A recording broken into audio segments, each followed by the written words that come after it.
прошли через жернова.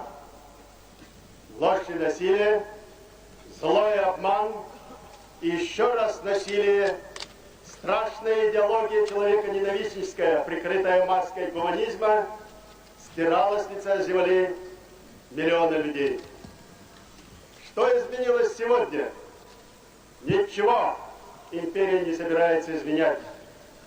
Народоубийство в более изощренных открытых формах.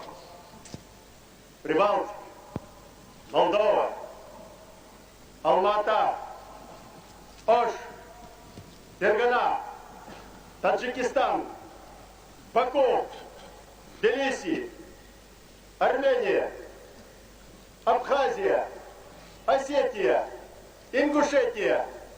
Какую карту можем еще не назвать, где зло совершается каждый день и каждый час? Ничто не собирается изменить своей политики. Здесь сегодня, на этом малом клочке земли, тысячи надгробных плит и памятников.